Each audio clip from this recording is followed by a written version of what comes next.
Mikudo weme mimbi mimando dagbea yande wa igbe me lobo khosukle se da siyo mi po khusu wo nueje ro tole yo minado o gbe tonu mi do fun gbe me ho mi ka hen lobo na flonkan tonu mi le yo de sintadi miatun do menjele to ganse je ha romia de wada yi so ye hon bo fodo gbe li ason si azan foto no kun ene go gbe yo ehun lobo yi o friton Sierra Leone sin to metan finewe fi na no yi se dia o sin plete metemele yo e na no blo de dine do kon da hodio yin bo ehun sin do finewe se dia o sin kon won e non plede pe so itan e kan re ko aton kun ene go kun mira ho e inu wa mon koton sin o do me mi na do gbe tonu mi miatun do menjele ho haya ho ro beren to mi to fio apage wetin bo e haya ho no zan zogben horon kulan onen zogben horon eni odin do ayoji yo mele tin bo yoro cho ho so ho haya to le me do e mo menjele ho to le yo nembi e no so zogben horon sin akweyin lobo ho haya to le no so yo e ya gade su ti tengbe ne kran logun aji yo yemendele do ho bo pe ro nu itan yo minai ogbe tombo do nu do poropo mi ton le ho de vole do mi si bo mina so lobo gonu yele si amechilemi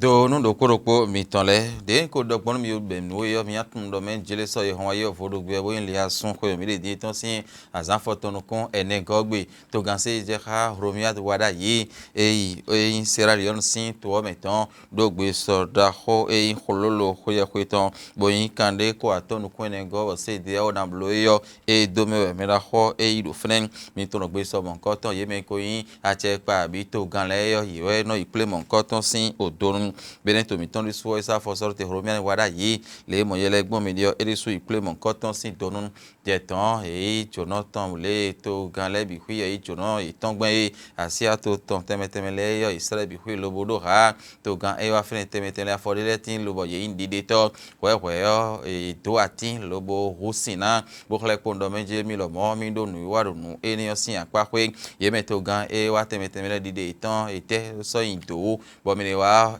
no talo di de me de claro menjele play o gainton emile sumiwa chobo fi yo e hon do freto no sin ha me fene Sierra Leone do fene we gbe so e yin se dia o ton le na no blo de tin yo ye hon no sin lo wo chu me bia bi o khosa bo play yo ye jinjan yin lo bo no o gbe so mo nkan ton gun bo so gbe ta de do fene bo ken do ho gege o ne kan blogon o gbe play na tin do se dia o men ne kan blogon no kon ina tin do ale gege ron azote te ka poro te be dan blo bo to le me bina gbo fiyon ye kendo ho gege o do fene hon romian wada yi e into gan bidin to oton e de so e non ple enion sin o to nu so ye hon aye Yesu po de su lobo wa bo gbe so enion gun e blo yo e yin ho lo khuye khu ton bo kayin kande ko aton nu kun ene go bo yi blo so ye hon aye ne bo mi tun lole mi lo mo mi kuna hwese gbede pon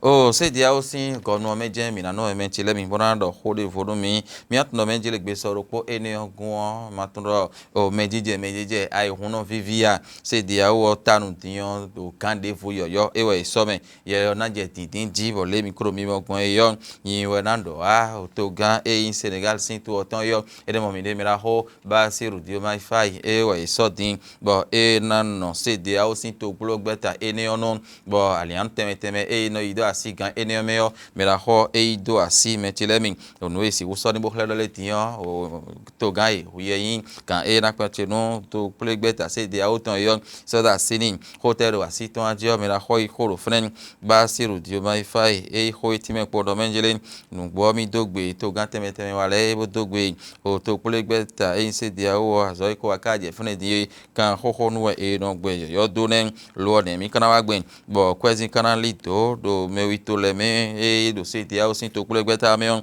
e mi na wazoro ali enionun e ti me pondo mejele ne kan blogbon bo ina ho nu e mi ro poropo ton do to kule gbeta se dia o ton me bi hui kule bona city bona fun àwọn apodo o blagba do lobo wa udo to me sin ali nun e no do terrorism yo no mo nkan ton mi na ho hade su ti tengbe ne am blogbon kaka bo to ro poropo na joro ko do akwesin ali nun ne kan ya khaito ito si legbon to vi ina jayi ni ne kan blogbon ija yin kan tin do to do le do kpokpo me no mo nkoton e mi na wa zogbon ali enele bi hwenu e do pa gege bole na wa zogbon teme do fine yo mi la ho ezondi lobo do mentilemi ekle ko do menjire meje hon vivi Senegal diwe o kan e na no CEDEAO no nje hon o Bassirou Diomaye Faye e wa ikanu CEDEAO tin mentilemi minale ko a tomiton efi bona timen ko no jile khode tin boro tin ton me de so we se a onyon hon kon we ma e me ro poropo no do to mo si hukumo to yo no mo ko ton do le e na su kwe gege na ocho ho kwe jeji bo ka gon ko me o hogbon ka me go me jile mi o jilbe we se e yo e ro konu e no yi lobo no iplon yon hon kon we ma cho no je mi si yo e ro gon mo ko ton ko torun le ho ka ngon teme andio me ra ho e de ton lobo ko ta e anata so yo egbaje lo ti me do fun gbe mi pemi o ido benedion nu edi obo ahosu do ewe indo chobonu anayi pemi dion awa hunkun plan hosa adona plan huon kakanu 120 ebudo kan ho kan donaton ewe na plan huon we na huon we kai mo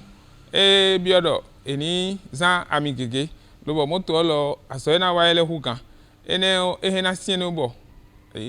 hunkun plan ko ena yaga chobo akanale yo anablo so aton lobo dinu kodo oru hosa hwe lo cho na je hunkun plan ji kaka nu so izen hwe bo mi modo cho nu anablo hwe nu mo nkoton ena sienu bo akwe hen ena yaga pede hunu e zo bo hunu do to omedi kwanta pemi yi si dahwi mene akwe si apa hwe da yo do tuto me o to ko le biton me nu anayi pemi ba ma onyo hunkun da yi abo wa anasu chai kane donu attends kodo chai banko eblo chai kanton gban eblo 150,000 hon me ka yonkun lo cho wa hunkun plan hosa le yo ide tono depo pere humo mo pepele me gbeta e no je hundo o to ko le je yo le do eduna blogben kanji ne amo o to ko de le de bo ino wa ko lo bono dodo dobro ndo chai kaniko alo chai kandio we na ipemi yo me mon koton le aso e wa ha ide yo aso no me ganji a hunu ezombo akhosu wado se mon koton se wa tiene ewe ndo anat e wado se mon koton ze wa ne anatete do ze se mon koton wa wendo hunkun plan hosa le o ino de ko dodo do bo konsono plan hunkun me ganji a hunkun kai nubo ege a do alita ovisin howe ene otu ezombo se oton hun ganji eyan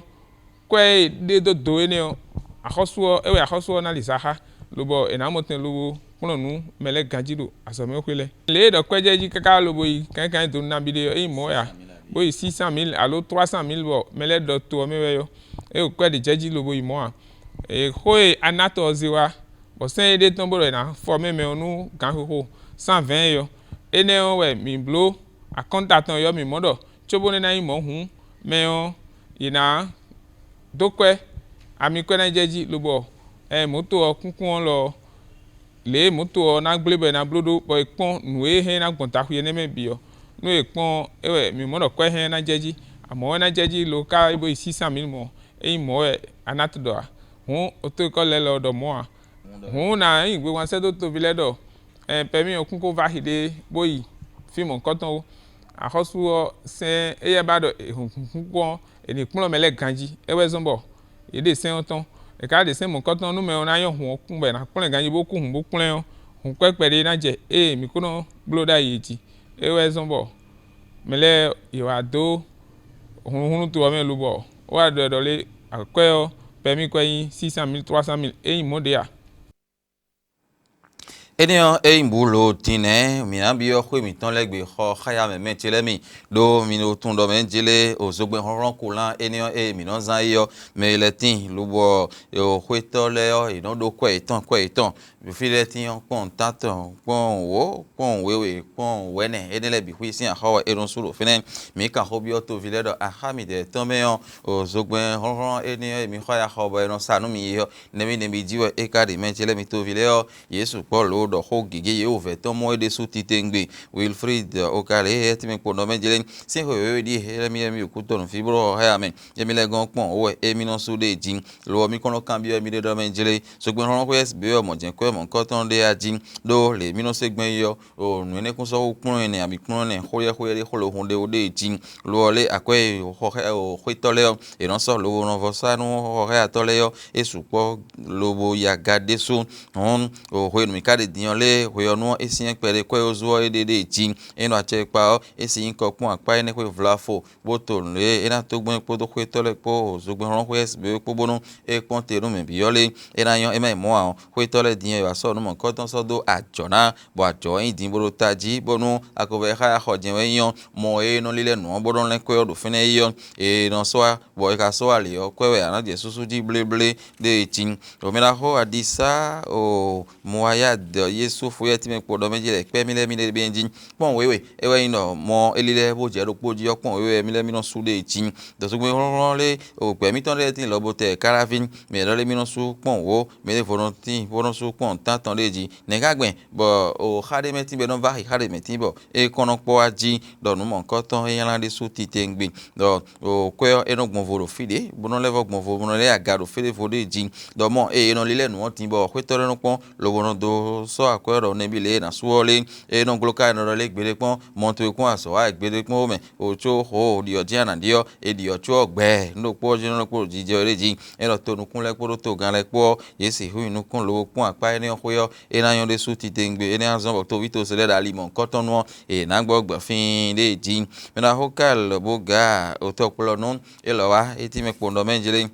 no yo edo ele dinye ku hobo e do te demo menji do kwetole no yala hunde u de su titengbe akaya ho le akwe video fene ba no to su do vowe e do no eja akaya ho e bono so akwe de bono so ro kwito gan icho no je ho kwe su ji a e ron su mo hun lo pe ru so gbe ron sin ale ndeji chobo kon le aje pon wewe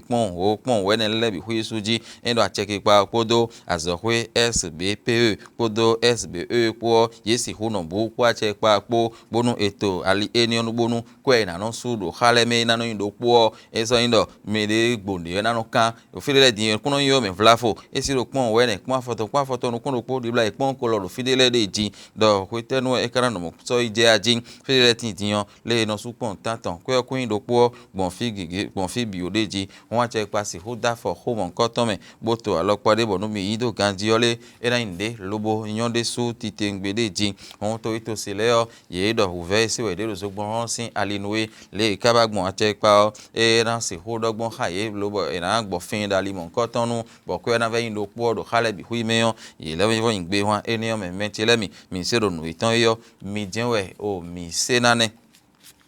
era chen do poro mi tan ho mi hewa o bo akole mi ho me din le yo e dodo tenu mi e jen mi ko de ne sino poro to chobo e no hato kakane e so